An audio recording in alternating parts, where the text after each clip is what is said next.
lot of folks, maybe you, I know it is for me, not only because I couldn't drive there, but the aftershocks of the attack on the Capitol over a week ago and the fear of future attacks being suggested here and there up to the inauguration this week make this a moment of anxiety and worry. It's hard to feel reverent today. Sometimes, though, worship is not about serenity or reverence, but about resolve.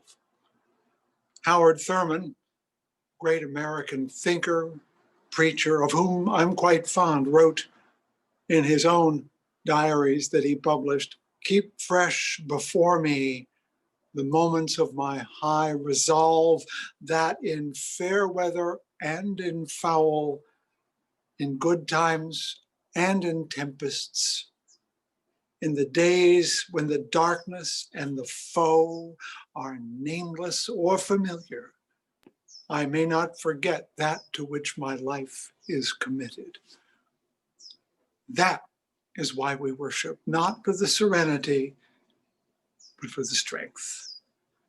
Even today, particularly now, this is our hour of worship. Keep fresh before us the moments of our high resolve.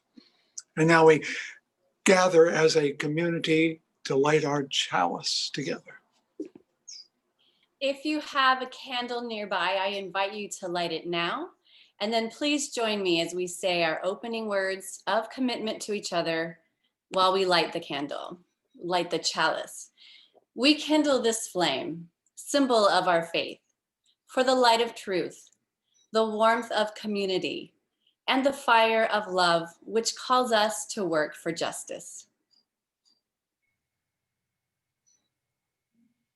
Good morning, everyone. I am Marcy Bodwin, your Director of Faith Formation here at Valley Unitarian Universalist. If you have any children in your household, now is the time to call them to come to your device, because we're going to have our time for all ages. We'll give you a few minutes. So first, our announcements. Pastoral Care Associate this week is Rosalind Hawkins.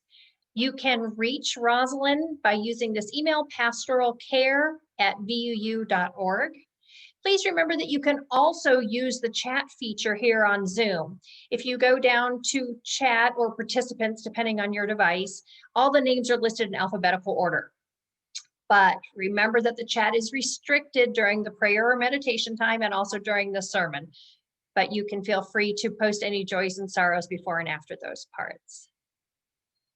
So no faith formation classes this morning or this afternoon, sorry, due to the MLK holiday. We want everybody to have some family time today.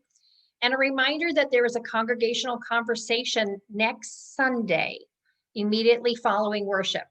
We will need a quorum because we will be voting for the candidates for the Senior Minister Search Committee.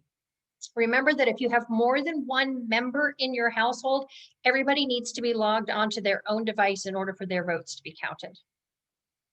After worship service today, you will be given the option to join a breakout room. And our question will be, were you ever a leader when you didn't realize it? If you are new to VUU or a visitor and you'd like to meet with Reverend Wooden, please feel free to decline the offer for the breakout room so that you can meet with Fred. So our time for all ages today. It's a message from 2015, so it's an older video, but then 11-year-old Kid President gave us this message about MLK. He tells the beloved tale of Dr. King in his own charming way and echoes one key message we could all stand to practice: spread love, not hate. Kid President says MLK grew up to be a great man, of course, but things weren't all that great in the world when he was growing up. Not everybody was treated like they were somebody, and I believe that you should treat everybody like it's their birthday. People looked at the color of their skin, and that's how they decided if they were friends or not, Kid President said. Not cool, man.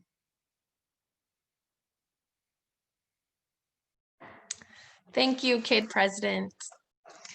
My name is Katie Seifert. I'm the Director of Music Ministries. And now I'd love to invite you all to sing with us on our first hymn.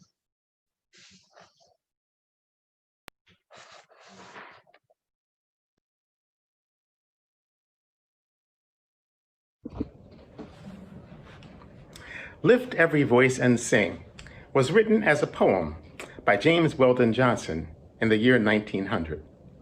And it was put to music by his brother, Rosamond Johnson, in 1905. It has long been considered the Black national anthem.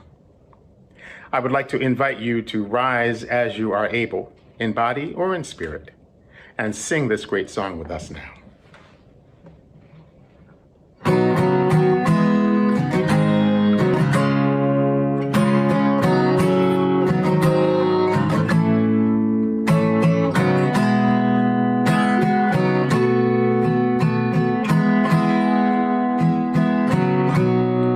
Lift every voice and sing till earth and heaven ring. Ring with the harmony of liberty.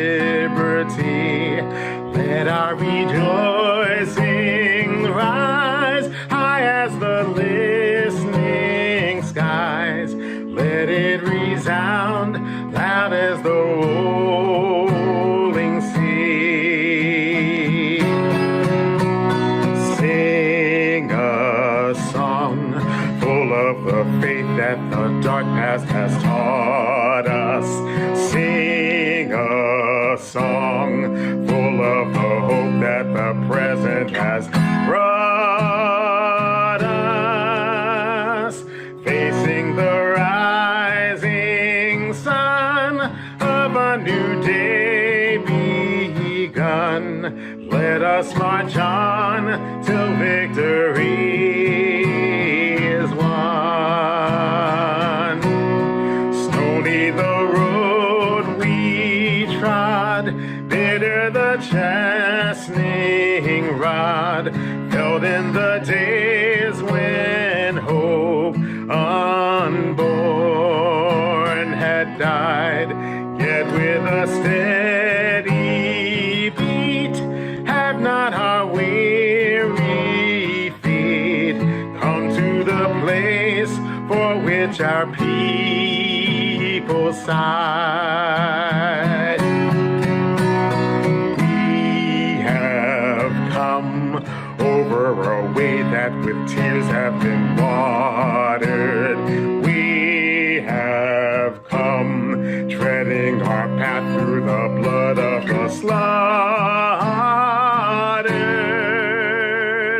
Out from the gloomy past, till now we stand at last, where the white gleam of our bright star is cast.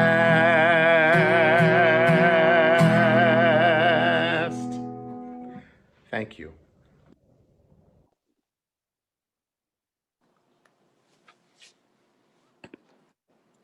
Welcome, everybody, to this Martin Luther King Jr. Celebration Day here at Valley Unitarian Universalist Congregation. I'm Noelle Hyman, your worship associate for today's service. We'd like to welcome all of you joining us today for our Zoom service, and we hope you will continue to join us here until we can someday meet safely in person once again. If you are visiting us and would like to know more about our congregation or Unitarian Universalism, send a chat note to our minister, Fred Wooden, or stay in the main room here instead of joining a breakout group after the service to visit with him. If we were in Alabama or Mississippi and we weren't UUs, I might be wishing you a happy Robert E. Lee Day tomorrow instead of Martin Luther King Jr. Day. It's true, the man who fought the Union as a Confederate Army general, a man who enslaved people as his own property and inflicted shocking violence as punishment on them, who sold children, and who as a Confederate general had his army kidnap free Black people to bring them to the South to re-enslave them.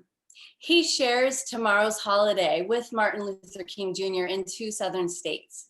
This was also the case in Arkansas until 2017.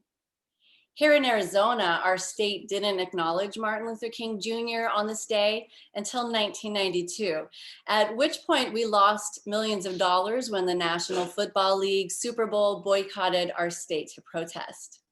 Only after that did we decide to give this day the name it deserves. Progress does happen, and sometimes America's love of football propels it. And loss of money sure helps as well. You might have noticed or read about the numerous white supremacist and white nationalist messages and logos that pervaded the flags and attire of those who attacked our Capitol on January 6th, as well as on those who stayed outside. In addition to the Confederate flag, which waved outside and desecrated the inside, there is a surprising variety of racial insignia. I didn't realize that there were actually so many. Yet there remains a naivete among some that with the enactment of the Civil Rights Act in 1964, all the racism that caused segregation and violence to Black Americans would just come to a natural end in the nation. No. Those deep-rooted ideas embedded from centuries of dehumanizing words, acts, and laws don't fade with time. Sometimes they fester. We can see that today as the bearers of racist ideology feel it's their right to choose their president of choice for the rest of the nation. My current favorite quote from Martin Luther King Jr. talks about this tendency of ours to believe that time has a moral healing power. The quote is from a speech he gave at Oberlin College as a commencement address in 1965. And it feels relevant to this week as attacks by far-right white supremacists are still a possibility up to the inauguration day and beyond. It's more relevant today than it was when I last shared this quote on my Facebook page a year or two ago. Normally when I share this quote, I leave out a chunk of his words in the middle because they were specific to his time. Today I leave them in because they feel specific to this last couple weeks. And I'll end my welcome with King's words.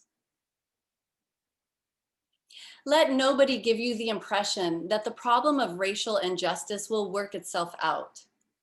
Let nobody give you the impression that only time will solve the problem. That is a myth. And it is a myth because time is neutral. It can be used either constructively or destructively. And I'm absolutely convinced that the people of ill will in our nation, the extremist rightists, the forces committed to negative ends, have used time much more effectively than the people of goodwill. It may well be that we will have to repent in this generation, not merely for the vitriolic works and violent actions of the bad people who bomb a church in Birmingham, Alabama, or shoot down a civil rights worker in Selma, and I'd like to add here, or attack our nation's capital, but back to King.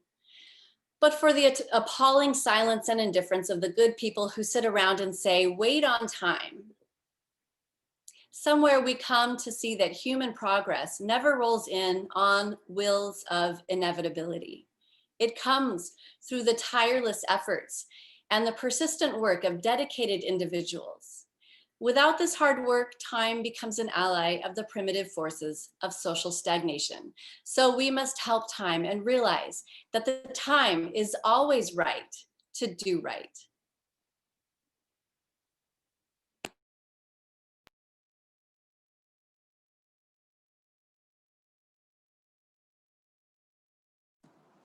Well, what a great way to lead to an offering time. The time is always right to do right. And believe it or not, giving to VUU is one way of doing right. The next few weeks is our pledge break, to use the public broadcasting euphemism. You'll be hearing from and invited to take part in the process of building our budget for the coming year. And that means your commitment to support us. But you can practice that commitment. You can practice doing right now. If you have that phone in your hand, you can type in 480-725-4522, and right now you can do right. You can go to vuu.org, and by clicking on Give, you can do right there. And if you're old school, like I am, you can sit down at your dining room table, open up your checkbook, and write a check to VUU. You don't even have to put the .org part. All you have to do is write that down along with a number. And that, believe it or not, is doing right. Because when you strengthen the institutions that stand up for liberty and justice for all, you are unraveling the fabric of injustice and tyranny. Yes, you'll be asked to give your money for the year, but practice right now. Go and practice right now.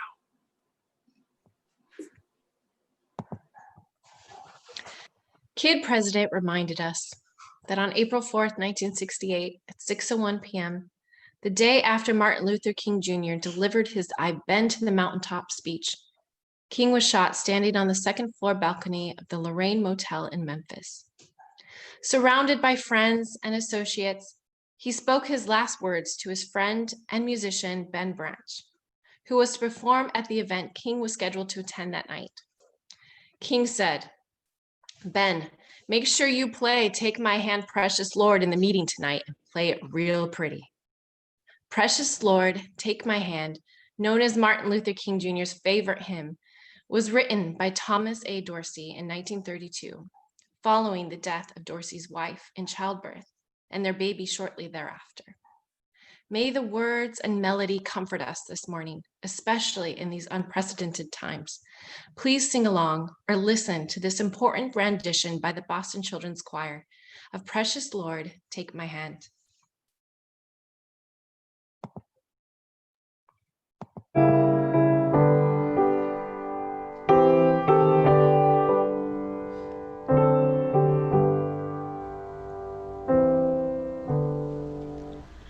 Precious Lord, take my hand, lead me on, let me stand. I am tired, I am weak, I am alone. Through the storm, through the night, lead me on to the light. Take my hand, precious Lord, lead me home. When the darkness appears and the night draws near, and the day is past and gone, at the river I stand. Guide my feet, hold my hand, take my hand, precious Lord, lead me home. George Floyd, Breonna Taylor, Ahmaud Arbery, Michael Lorenzo Dean, Eric Reason, Christopher McCorvey, Christopher Whitfield, Tatiana Jefferson, Dominique Clayton, Pamela Turner, Antoine Rose II, Ronell Foster, Stephon Clark, Aaron Bailey, Jordan Edwards, Paul O'Neill, Alteria Woods, Philando Castillo, Terrence Clutcher,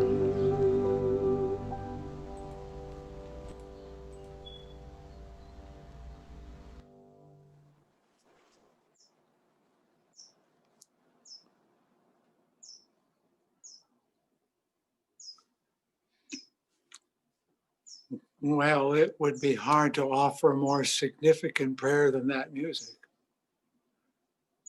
and those names are a litany unto themselves. But as I thought about this service, is it time for you, Katie? No.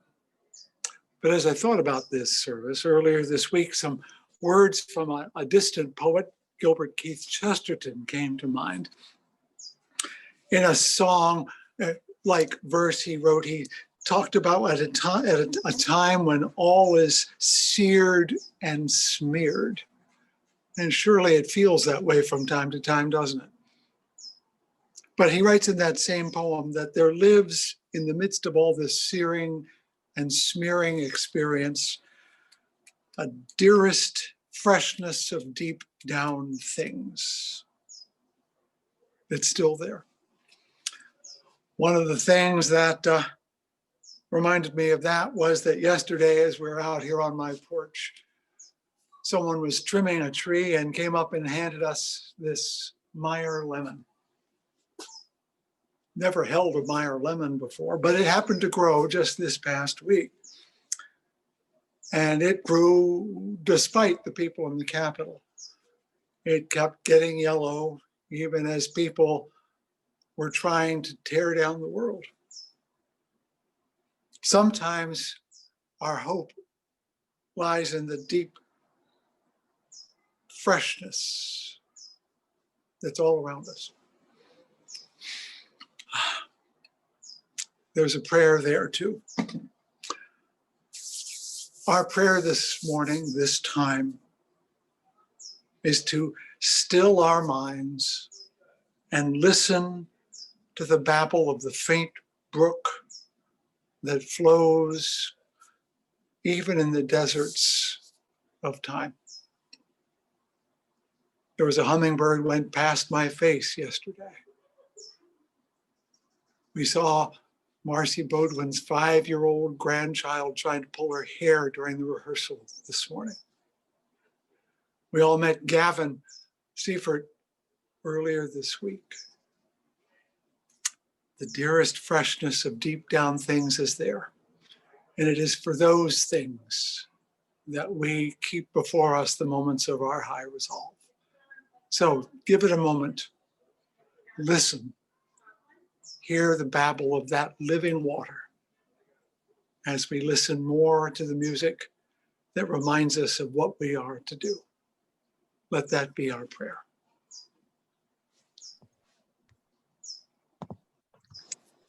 Thank you, Reverend Fred, for that meaningful prayer. From an Ivy League education to Wall Street to fame and fortune as an MTV rap star, at some point, Nemo Patel realized he was walking a path of suffering and that the only path to light was through selfless service to others and his own internal purification. For the past 10 years, Nemo has been serving and working with the underprivileged communities in India. And most recently, Nemo has reconnected to his roots of music and is offering gifts of love, peace, and oneness through his songs, an offering that he calls Empty Hands music.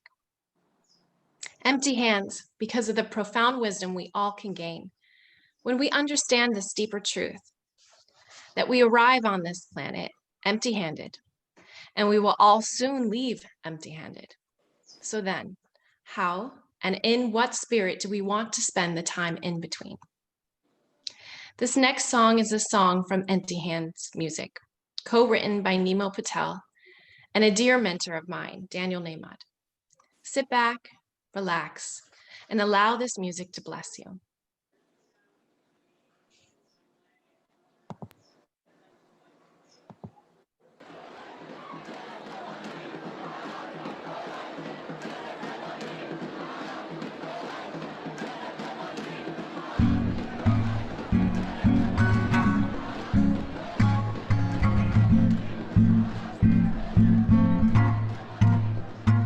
His burning inside, the hurting and the suffering minds, creating anger, fear, and pain, suffocating our times. The tougher it gets, the rougher social media cries. But we see to it that we tweeting only negative lines. We're sick and tired of history, but repeating it twice. Greed, anger, and violence clearly stealing our nights. Feeling it tight between the shoulders with a chill in the spine. Pinching myself, waking up, trying to stop the rewind and move forward towards stories overcoming our fears. Choosing love over hate, praying, trading hugs over tears. There's only one choice, breaking down the walls and repair every broken heart on this planet till there's no longer fear.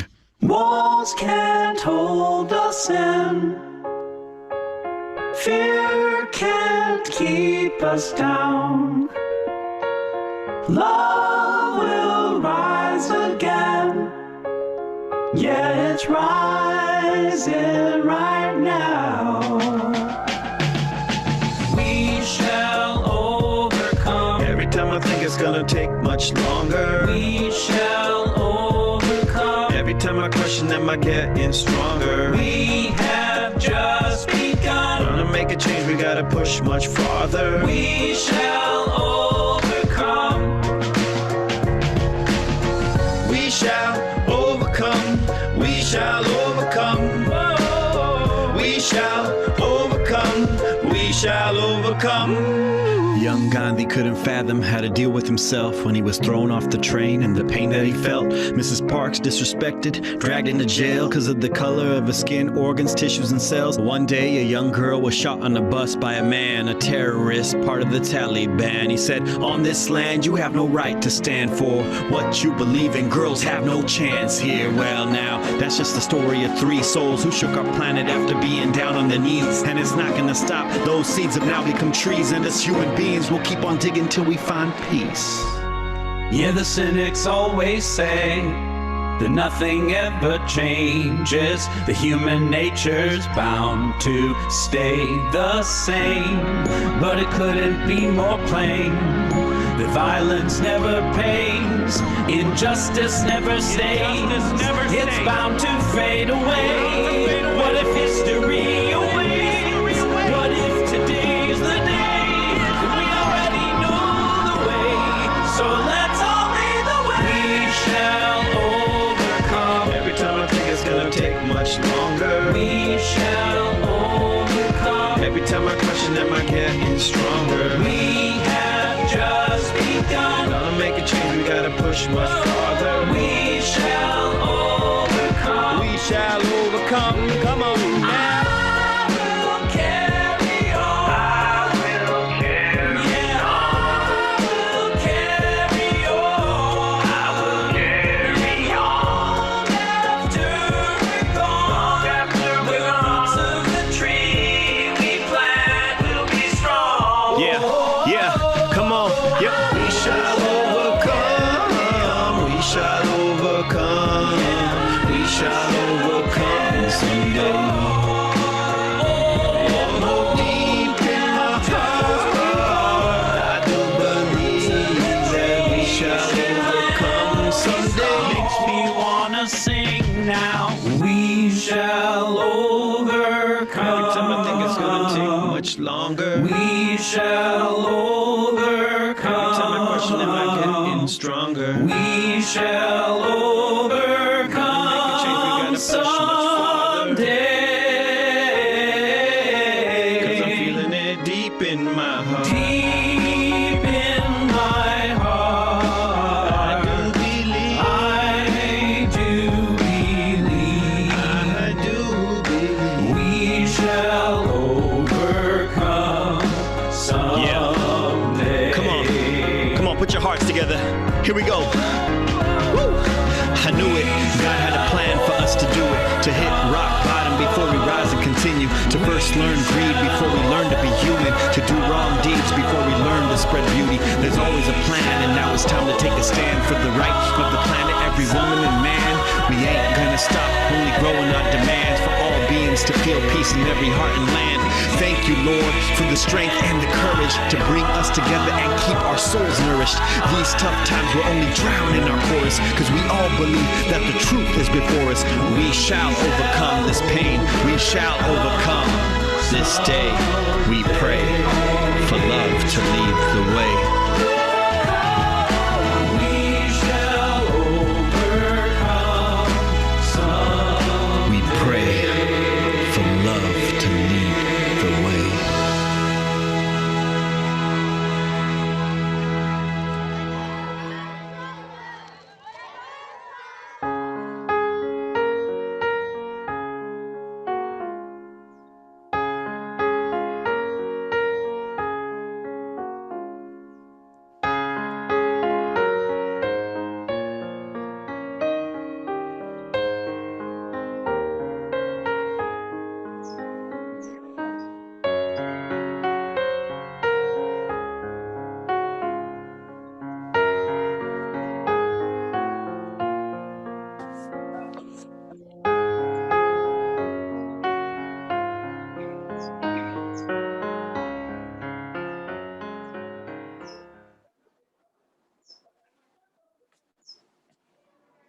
Okay.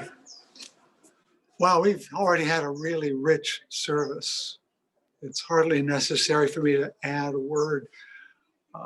I'm grateful to Katie for finding that great music and mentioning the Lorraine Motel. If you ever get to go to Memphis, don't go to Graceland.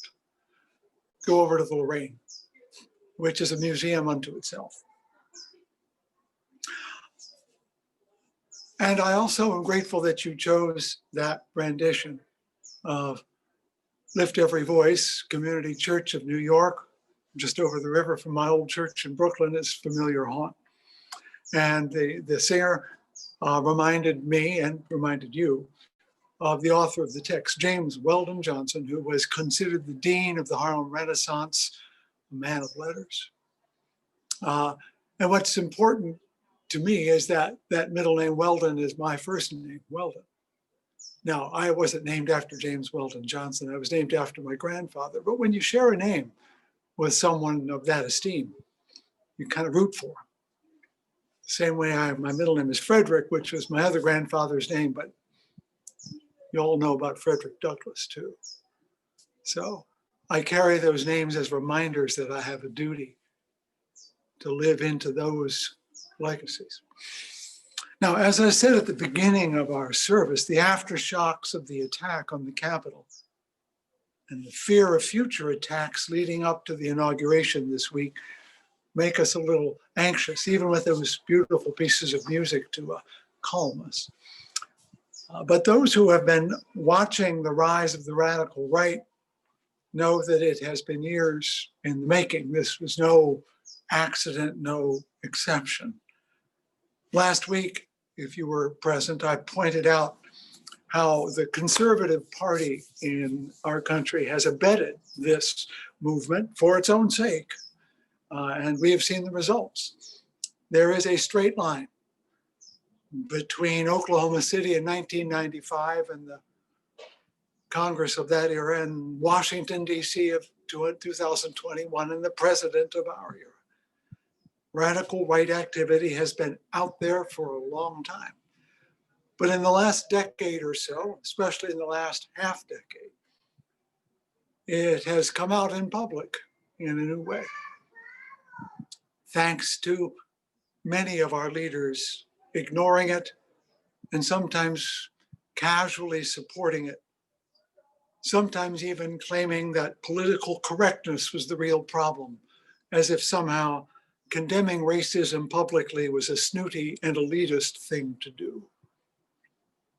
My point is not to dissect racism or their friends.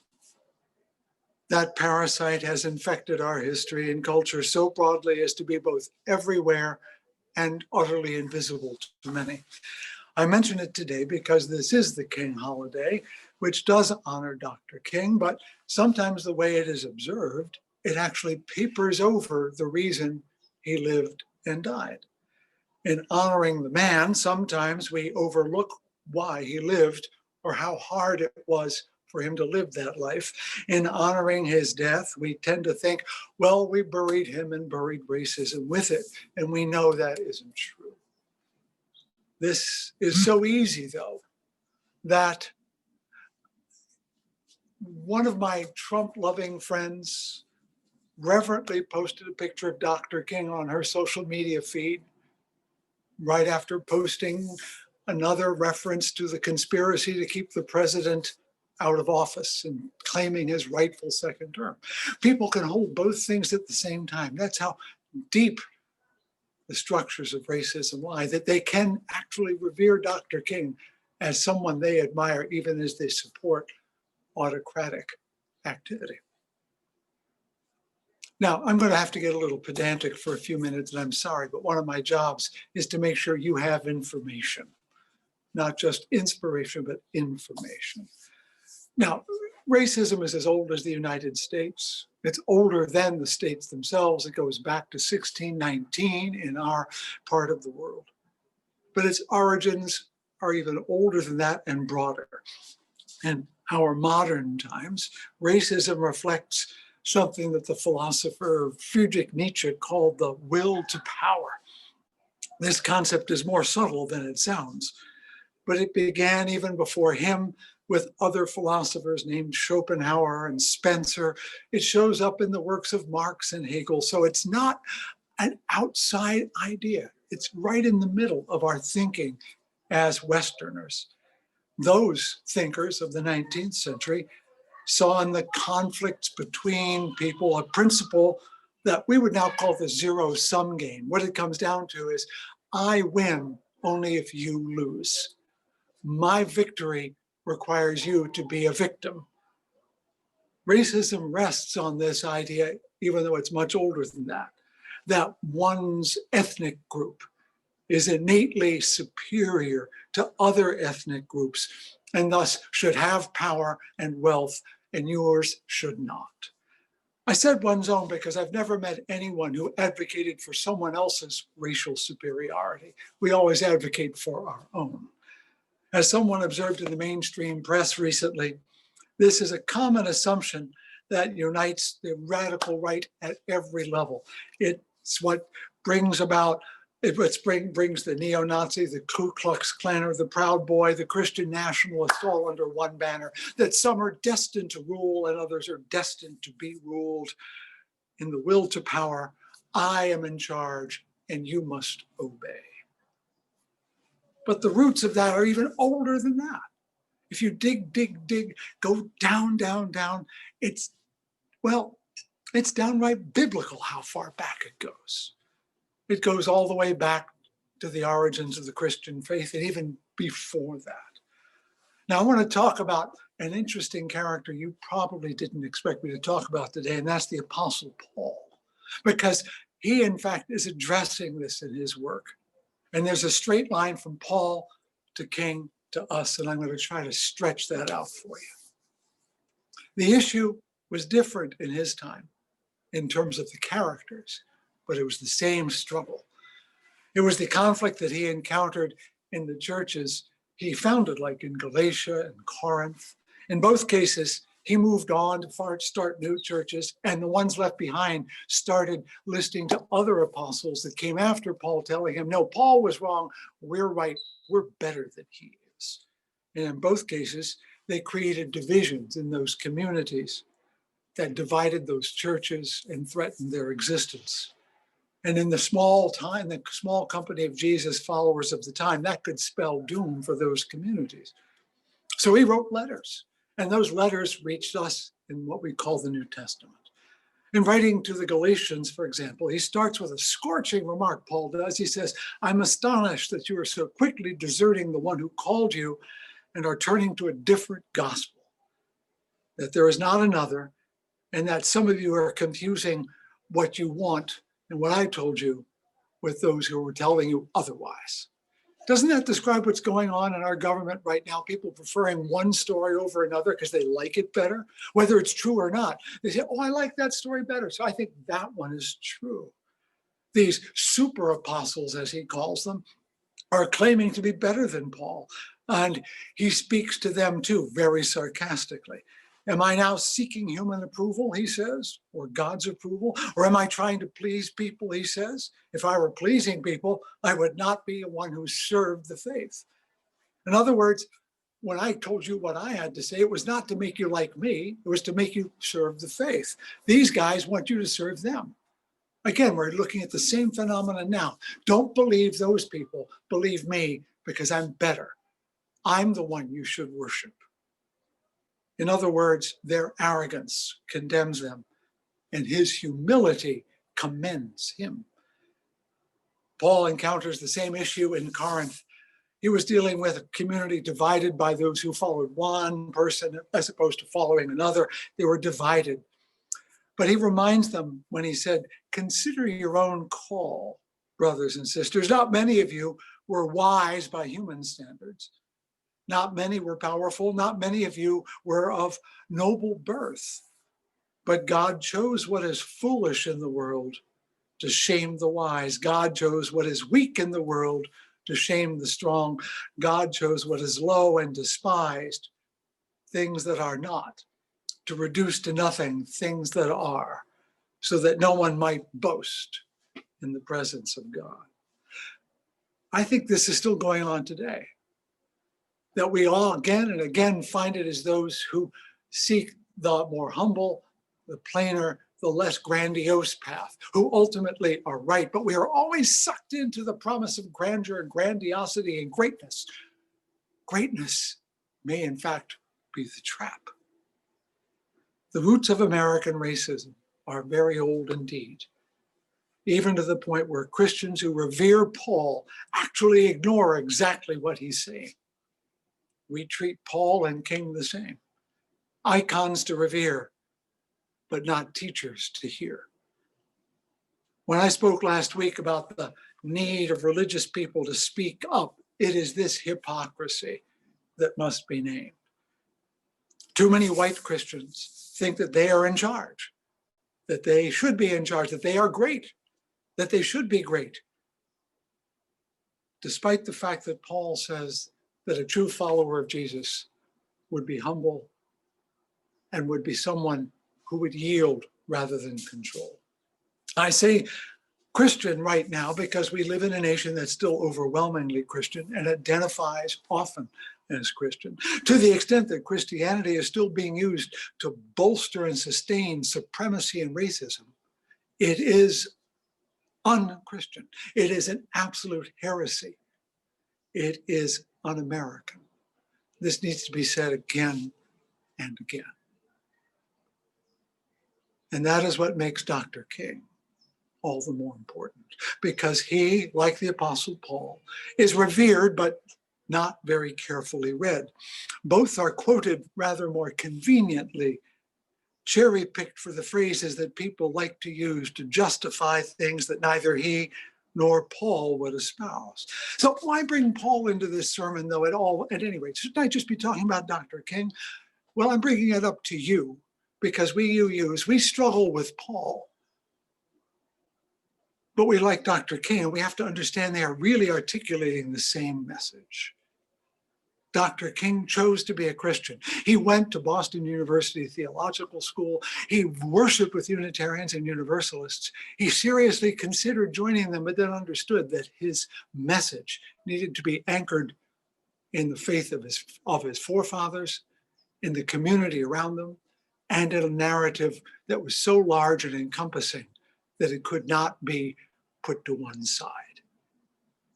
He also faced the same issues that Paul did, like those that we face now.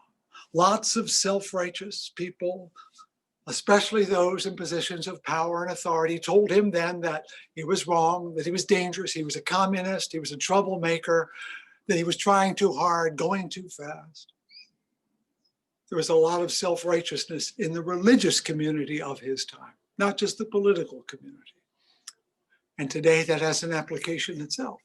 Who of you out there observed, heard, or read about Franklin Graham, the son of Billy Graham, who this week went so far as to say, and now I'm quoting him so you can hear his words directly, and these 10, referring to those who voted for impeachment, these 10 from Trump's own party, joined in the feeding frenzy. It makes you wonder what the 30 pieces of silver were that the Democratic speaker promised for this betrayal. Do you see what he just did? He accused the 10 people who voted for impeachment, who were Republicans, of betraying Trump, when we know, you know, I know, that they were being honorable. That's what Franklin Graham just said. He is defending his faith in the most unchristian way possible. Compare that with Paul's advice to his Christians in Corinth, and tell me if you can't hear a difference. Do not deceive yourselves, says Paul. If you think that you are wise in this age, you should become like fools so that you may become wise. For the wisdom of this world is foolishness with God. For it is written, he catches the wise in their craftiness. The Lord knows the thoughts of the wise, that they are futile. So let no one boast about human leaders. Tell me, who is speaking the truth there? Franklin Graham or the Apostle Paul? Turning back to the clamor between our competing visions of America today, They reached a boiling point, as we all know, on January 6th. And now we hear smooth words talking about unity, and we should not let that get in the way. Let's all hug each other and get on with business after storming the Capitol, as though we could walk through the wreckage of that day and just sweep it aside.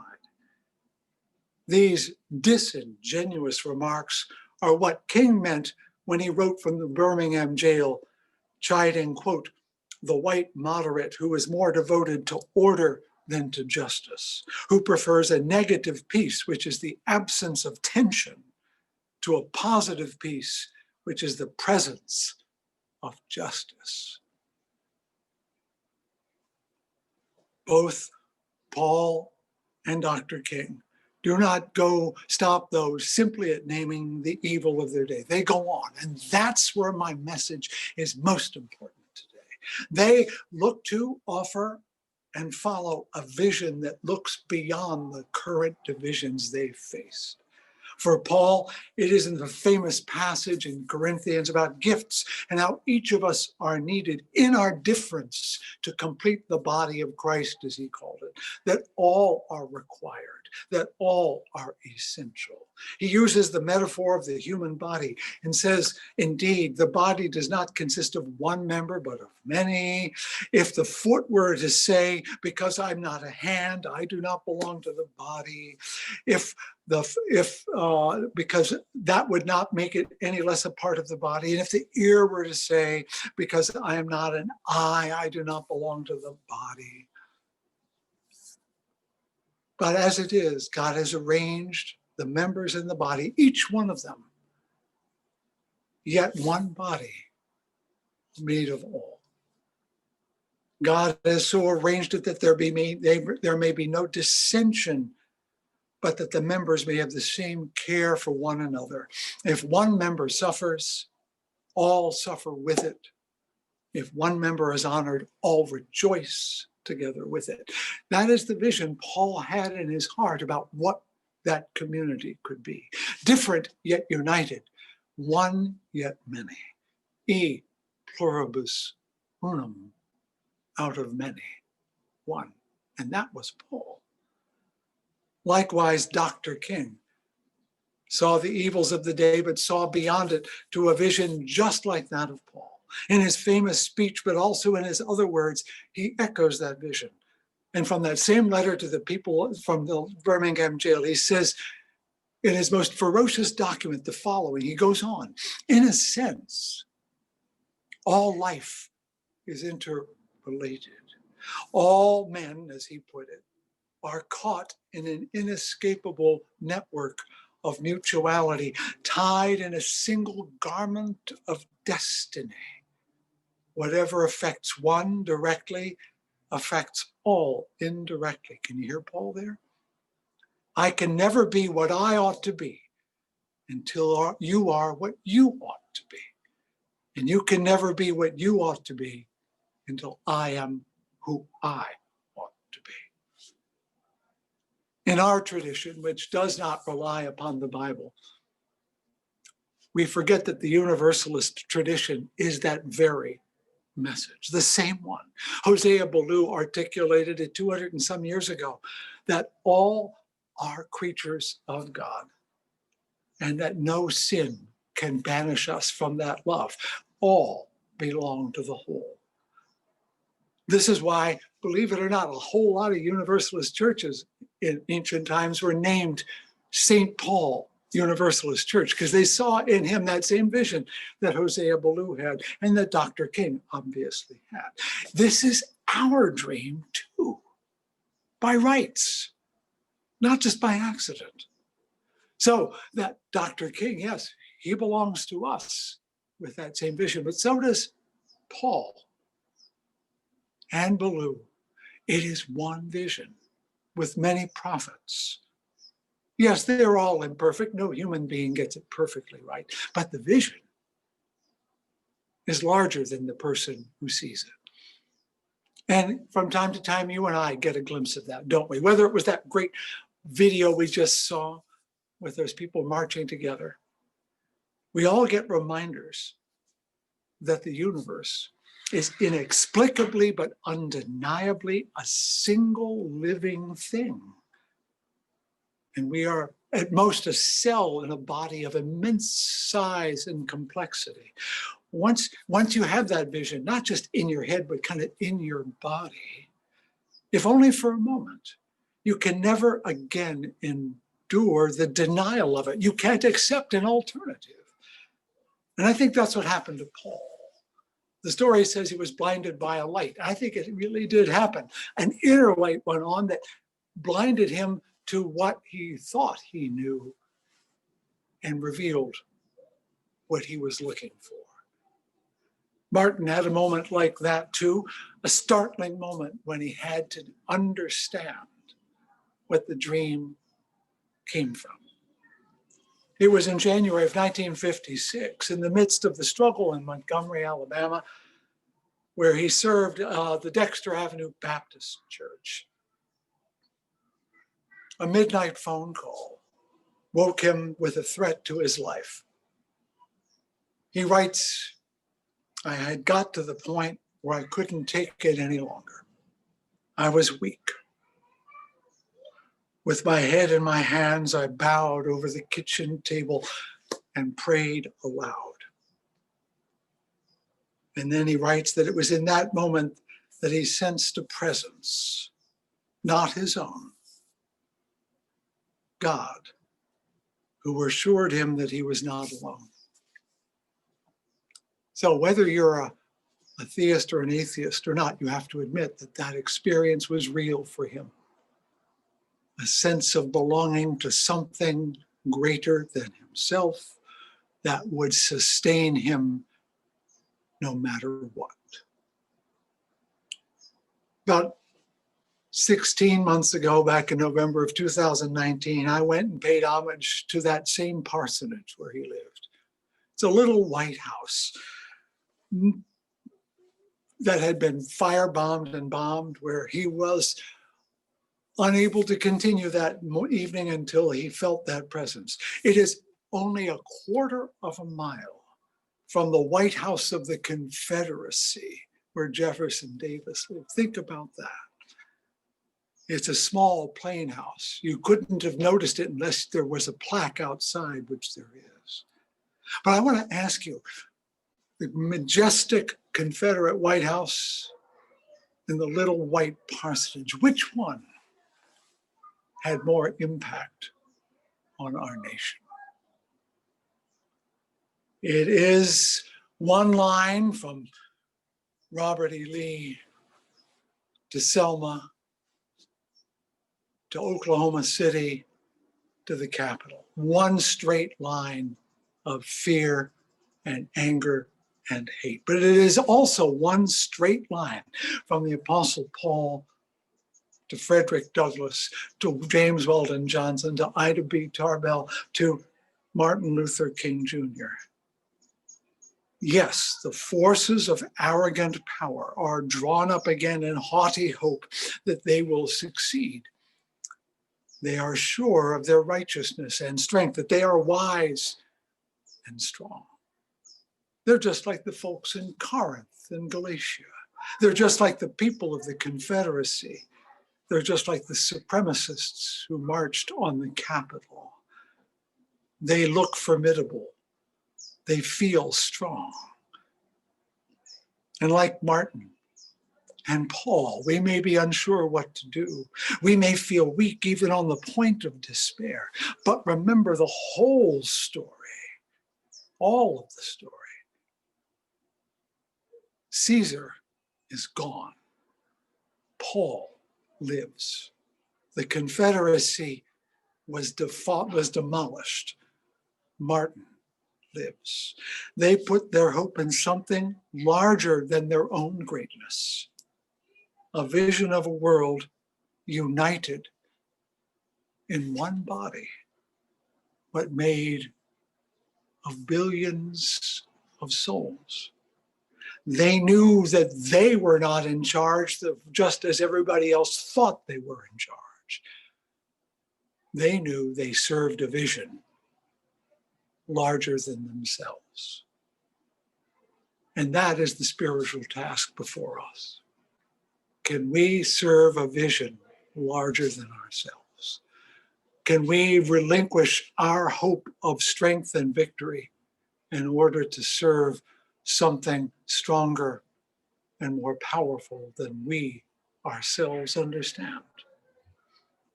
That is the challenge before us.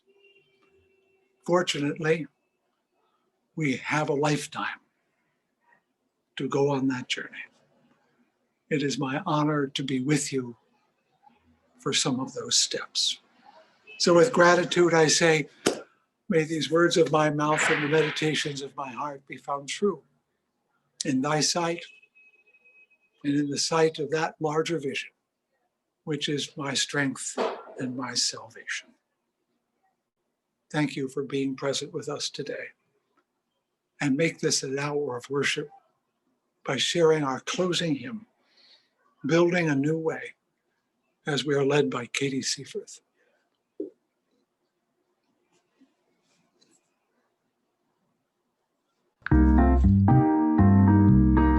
We are building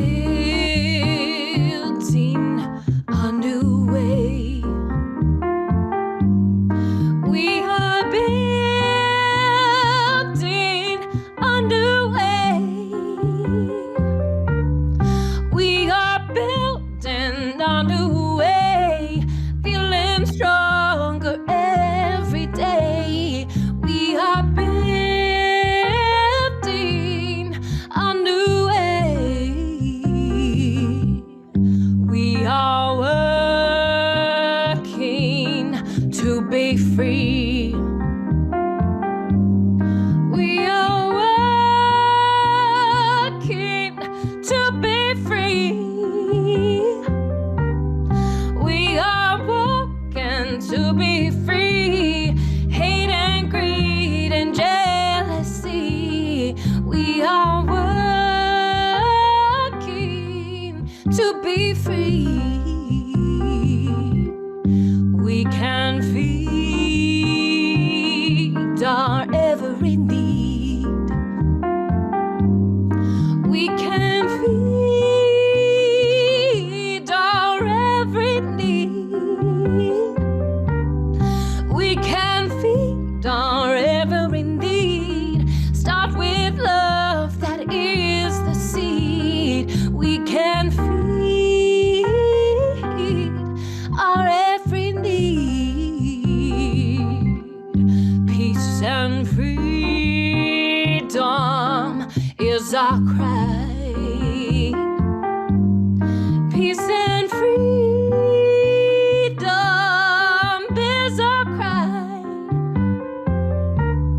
Peace and freedom is our cry. Without these, this world would die. Peace and freedom is our cry.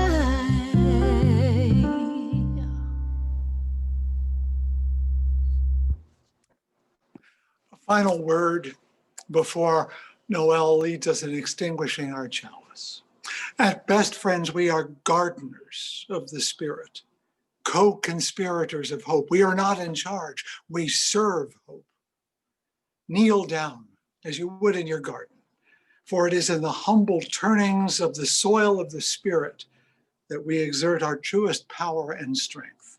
Kneel down so that liberty and love and justice may rise up.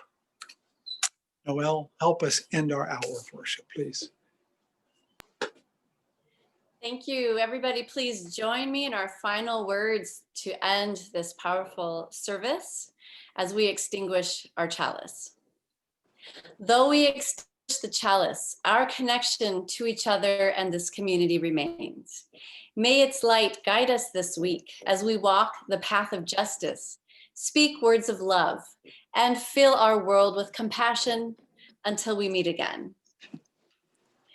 We now will have breakout groups, and we have a question as a prompt for your breakout group. The question is, were you ever a leader when you did not realize it? And just a reminder, if you're a visitor, please decline the invitation to the breakout group and just stay where you are so that you can meet. Sit down for a while, but I can do the breakout room here He doesn't realize he's if not. anybody shows up. Maybe Deanne, thank you. You'll get to meet with Fred. He's sitting down, as you can see, and waiting. So Fred Wooden would be who you will talk to. If you're a visitor, just go ahead and decline your invitation to a breakout group. Thanks, everybody.